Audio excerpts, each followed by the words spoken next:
welcome to another edition of the Josh Robinson Show. I am your host, Josh, and last week was the debut of the Josh Robinson Show on a videocast. So we'll see how this goes this week. We'll see how it all kind of unfolds again, because now that I have you guys on video as well as audio, I can do other stuff. I can really incorporate video a little bit more. Now, that's not what I'm going to do this week at all.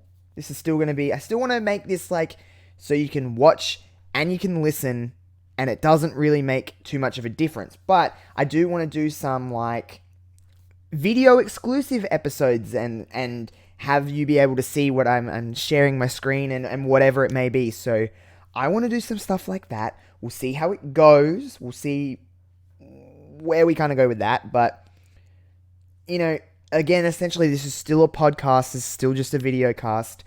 Still just adding the video cast on, I should say. But it was a lot of fun last week. I got a lot of love for it. A lot more people were checking out the show now that it's a visual experience. So this is where I'm kind of going to go with this. We'll see what happens with my other kind of content with reverb and everything else I do, and see if I try to incorporate YouTube a little bit more and video casting a little bit more. But it's a lot of fun. It adds a different element to this show. And, you know, last week I talked about all different kinds of stuff on this show, and, you know, I'm kind of realizing that this is really the ultimate mixed bag kind of show. Really, there's no topic off limits, even wrestling, if I wanted to talk about wrestling. But there is going to be some weeks that I'm going to be a little bit selfish and just kind of talk about what I want to talk about, not necessarily what people want to hear me talk about. And that's probably what this week's going to be. But hey, that's what this show is all about. That's what I want from this show, and that's what I want to do with this show, is just talk about whatever I want.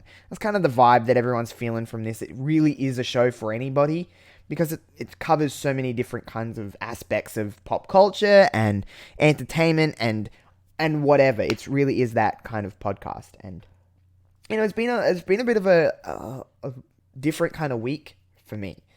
First things first, I'm not wearing a beanie this week because I'm finally able to unleash my hair, because it was just, I had not had a haircut in like 8 or 9 months, and it was just long and gross and just the worst. It was just like the worst stage of that, like, I desperately need a haircut, but also I can't be fucking bothered to go get a haircut. So I finally got a haircut. It's a lot better. It looks a lot better. I don't have to wear a beanie everywhere I go. Also, another thing I've noticed the last week, since I've done this original kind of video cast, is that I now have to look respectable on camera. And I'm like, I was wearing these old ass clothes. I had nothing, like, I just didn't care what I looked like when I record a podcast, because no one can fucking see me. Now I'm like, oh, I have to like strategically pick out a shirt that I want to get on camera. If you're watching this right now, you can see this very, very friendly, very great Friends shirt that I'm wearing, because I love Friends, and Friends is a absolutely wonderful television show. And I seen something this week on Facebook of all places. I know people still use that, but of Facebook of all places, that was, it's finally time. This was the headline. This was the quote, I guess you would say, is that it's finally time to admit that How I Met Your Mother is better than Friends. And it made every internal kind of aspect of my being just scream, because that is the worst sentence I may have ever heard. Now, How I Met Your Mother, no hate to that show. It's a great show. It's just not better than Friends. I would say, out of like the group of sitcoms that kind of changed television in a lot of way, I guess Seinfeld would be one in there. I never really was personally in love with Seinfeld. However, I know it kind of shaped the way for what really happened over the, you know, the next 15 years of television in terms of sitcoms. So Seinfeld, Friends is a huge one. How I Met Your Mother wasn't really like, didn't really change the game. It just was, How I Met Your Mother to me was a very structured television show. It kind of had its segments in each episode, and you kind of go into the arc, and then, you know, the ultimate ending of that show, which was, I mean, spoiler alert if you haven't watched How I Met Your Mother, but it's been enough time now that we can talk about this. The mother reveal was interesting. It was interesting. to say the least. To say the least, it was interesting. So, and then the way they went about it and that, I think that's kind of what kind of dampened me on the show was the ending of it. But Friends, on the other hand, had a whole 10 years, I'm not even sure how long, was How I Met Your Mother 9 seasons, I believe. Friends spanned 10 seasons and was just consistently great. And the last one was just a fantastic episode. I wasn't really even planning on ranting about that. That just kind of popped into my head as I was kind of talking. But yeah, How I Met Your Mother is not a better show than Friends, at least in my opinion. You know, in the comments, in the reviews on Twitter at JoshRobinson00, you see the graphic below. That's kind of my social for everything. But on the comments of this video, on this videocast, or whatever you want to, let me know. What's better, How I Met Your Mother, or is it Friends?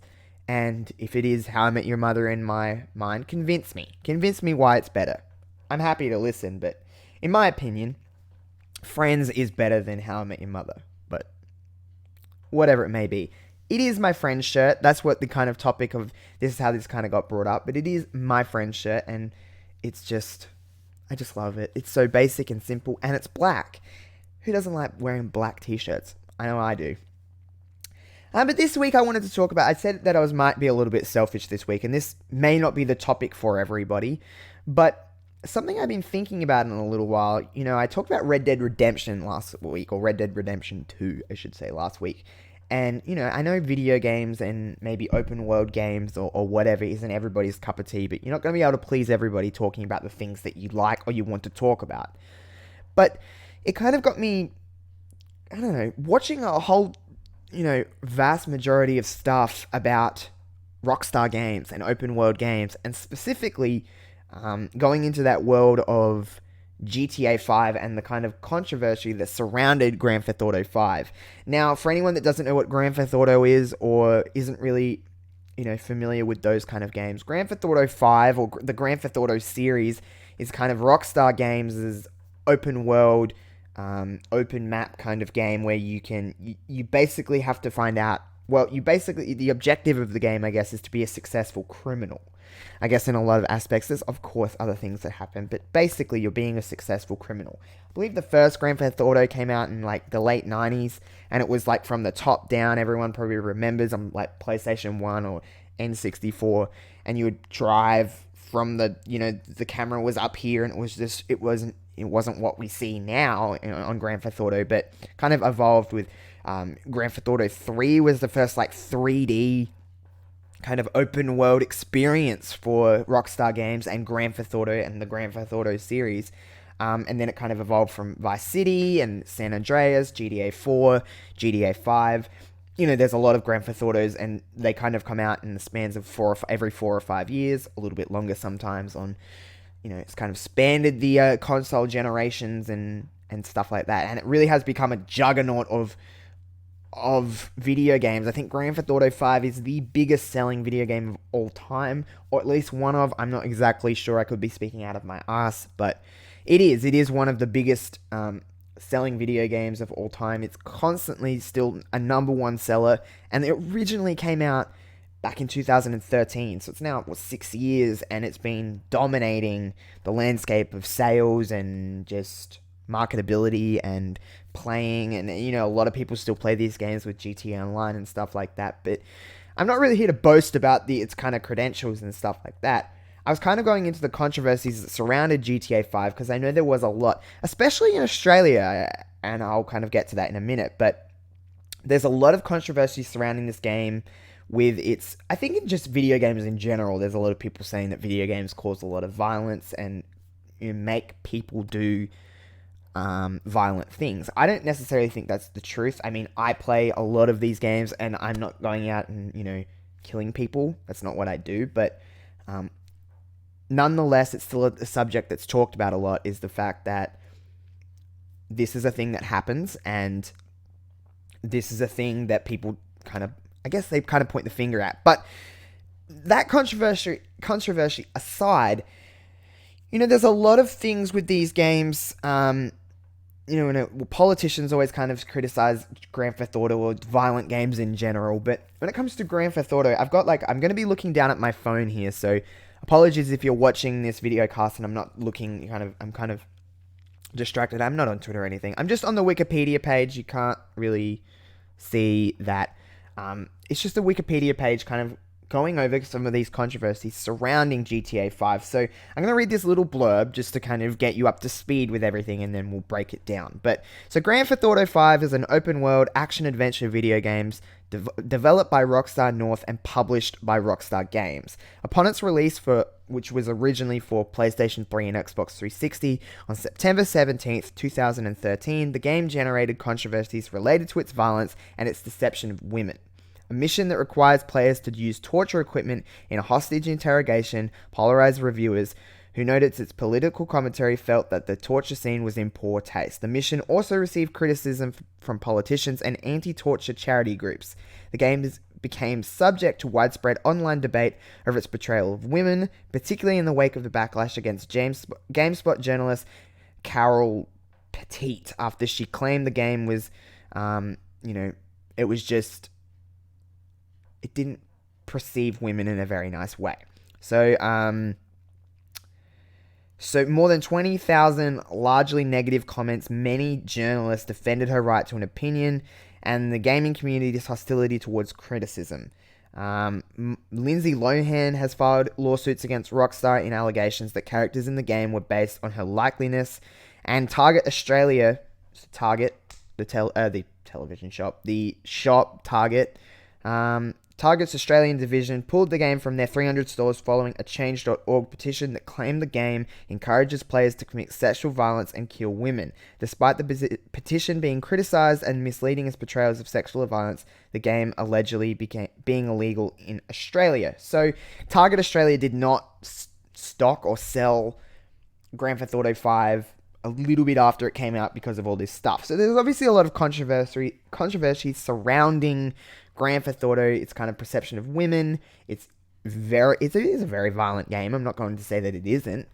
But when it comes to that kind of stuff we'll talk about perception of women in a moment. But when it comes to violence in video games, look at the violence in movies that's been around for, 30, 40, 50 years, going back even further, of violence in movies, and it never really was claimed that movies make people do horrible things. I mean, it's more of a conversation now, but it wasn't a conversation back then. I think that goes a lot to the world's kind of sensitivity with things as well, in the fact that the world is a very sensitive place, and I think a lot of the things that are wrong in the world, people just like to point the finger, at least in my opinion, of it's video games, it's movies, it's whatever.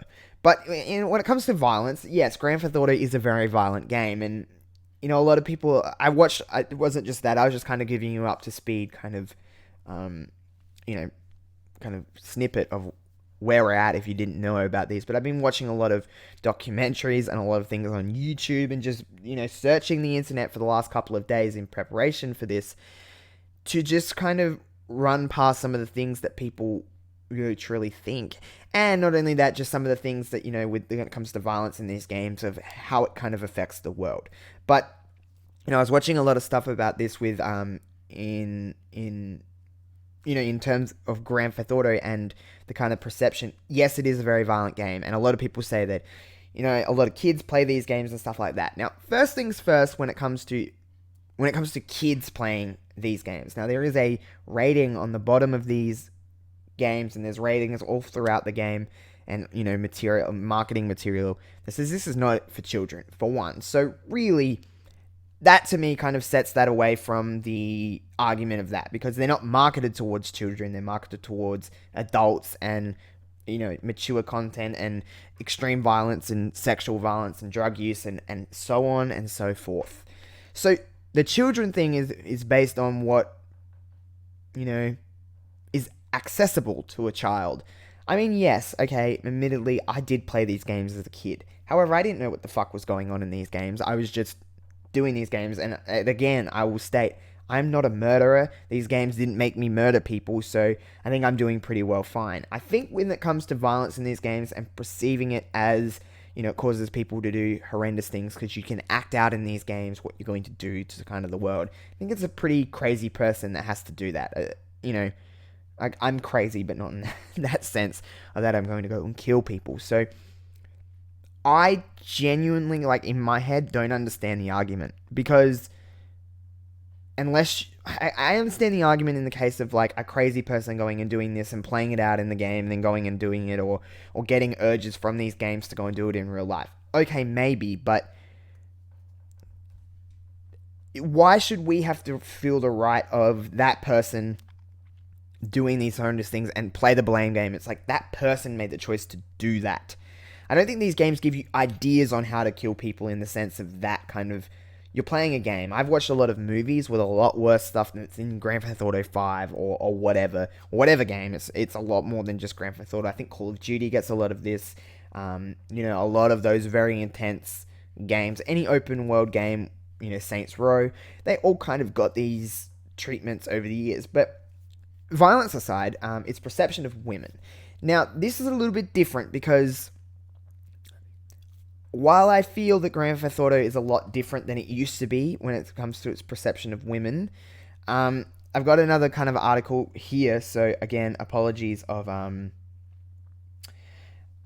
looking down. But, well, if you're watching this, apologies. If you're listening to this, it makes no difference to you. But, so there's a lot of articles in here, and I'm going to paraphrase a lot of this because I don't want to read absolutely everything because it's just kind of going over the same points. But it's kind of stating that every single woman in the game is to be sneered, leered, or laughed at. So basically what they're saying is a lot of these women in the game are...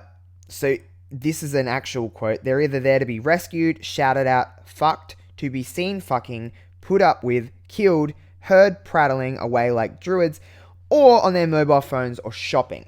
So I think what the kind of perception of they're putting out from Grand Theft Auto, what people are taking away from that, is that women are not strong, women are not powerful, women are not important.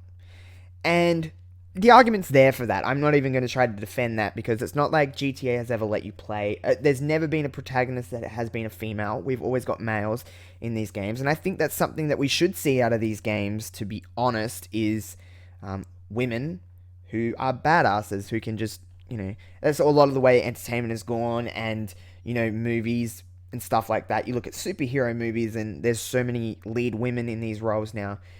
And there still isn't. There's still a bad perception of some women in movies, but when it comes to games, it's few and far between with, mainstream, high-selling games, portraying women in a much better way that they do. I'm not going to defend the perception of women in these games because I think it is a little bit piss poor, and the fact that they're not really doing a lot in these games other than what was kind of stated before. But there's a lot of stuff on here that is just, it really does kind of own its merit in what these people are kind of saying when it comes to perception of women. Now, while I will defend the violence thing, and I get it, I understand that it is a violent game, but so are a lot of movies, and I enjoy this level of violence in games because for me, it's not something I'd ever do in real life. So it's that part of you that's just like, okay, I'm going to do this because it's not real. It's make-believe.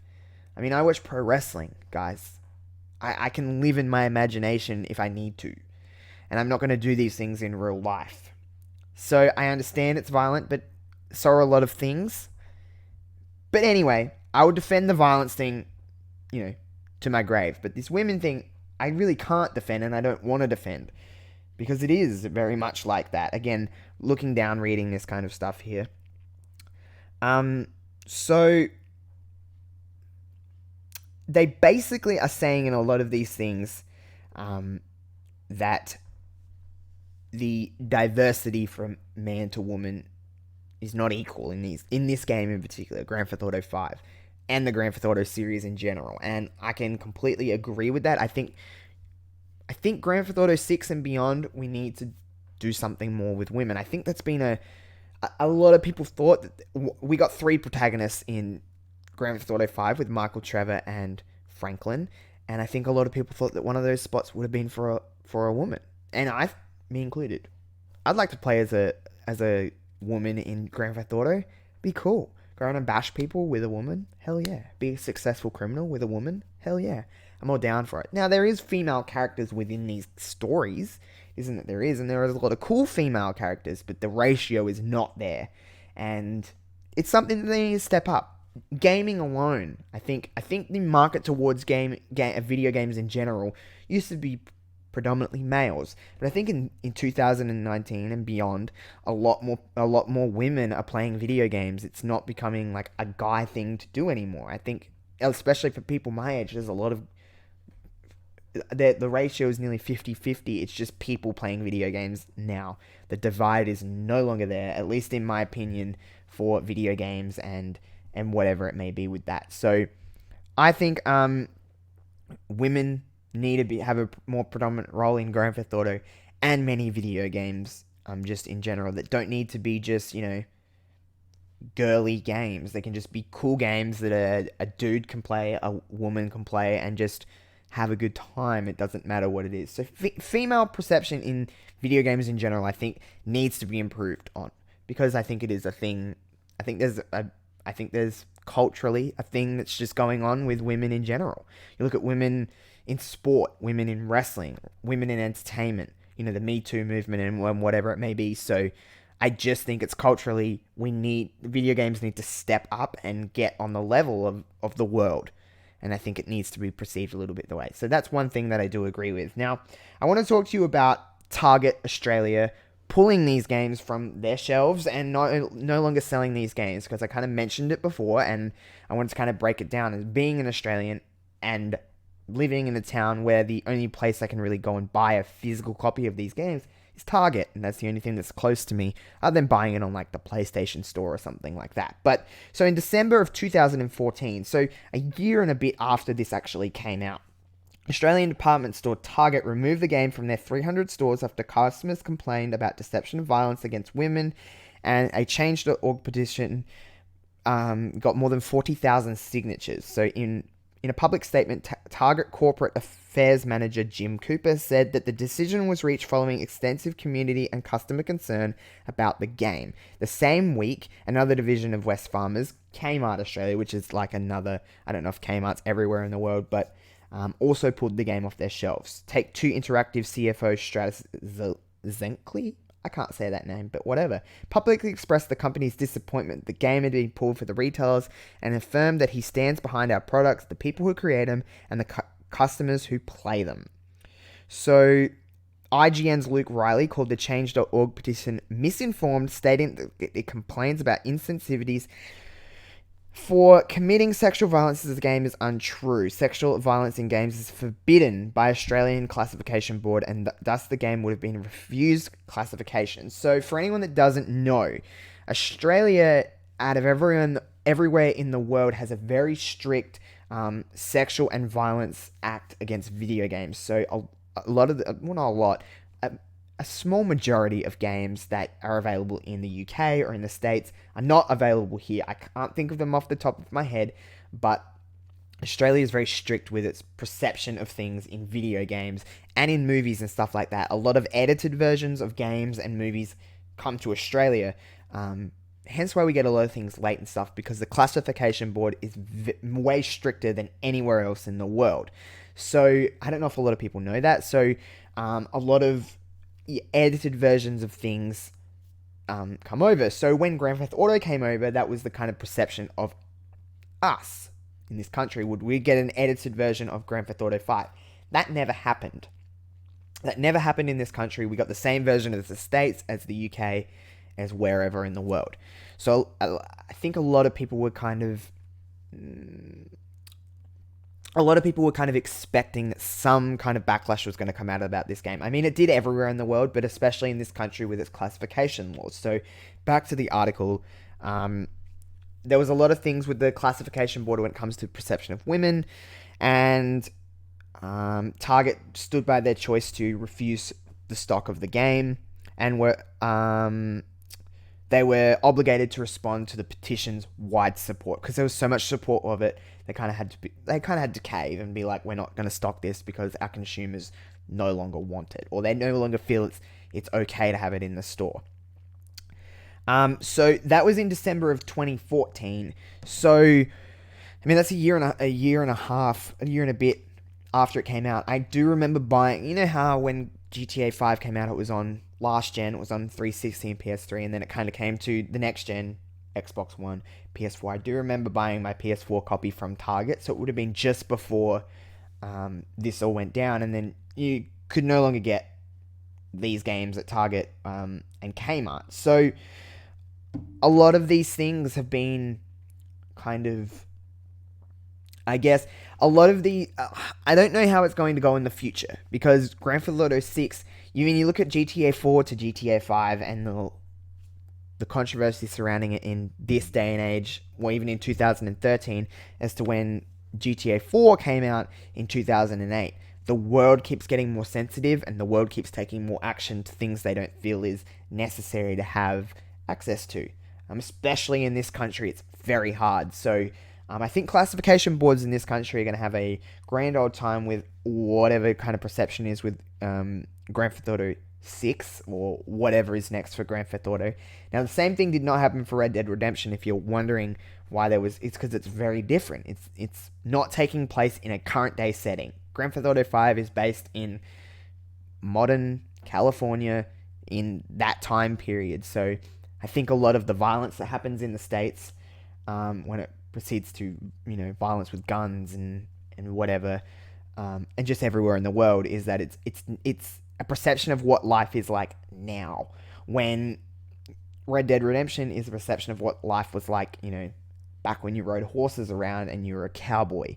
So it's a little bit different.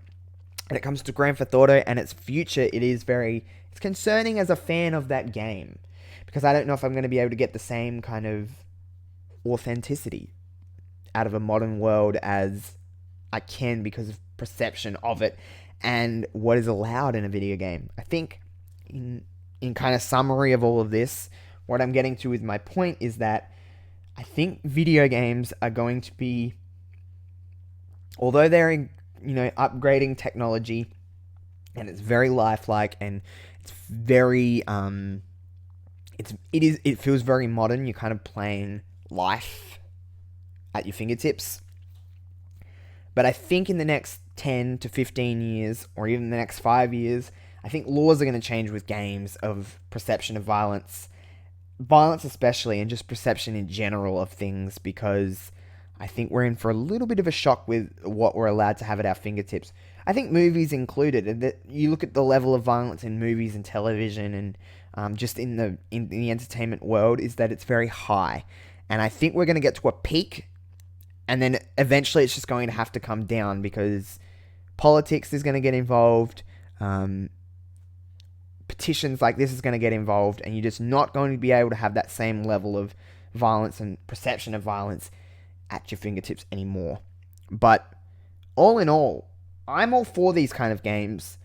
I really am. I don't feel like they cause violence, but it's never going to be a topic that goes away, and it's never going to be a topic of, it's never going to be a topic that just flutters away and people are like, okay, that was, a thing we talked about a month ago, we don't talk about it anymore.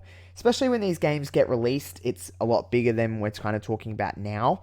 Grand Theft Auto 5, when it came out in 2013, there was a lot of shit going down with that kind of game and just everything that I kind of listed. But that'll do it for this talk about that on this week's episode of The Josh Robinson Show.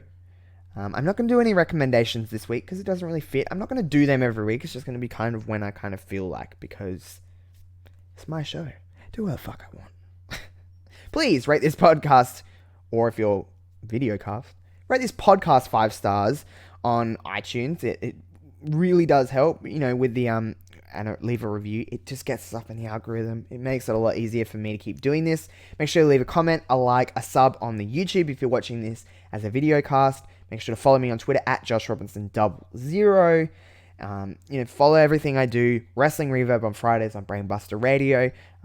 Here every single Tuesday for the Josh Robinson Show. And Dits versus Josh will be back soon. I kind of stated last week that it's going to be back. It is going to be back soon. We just got to get the ball rolling with that again. and everything else I do, whether I'm on Twitch, whatever I'm doing, make sure to follow me along. And I will see you guys next week on the Josh Robinson Show. Peace out.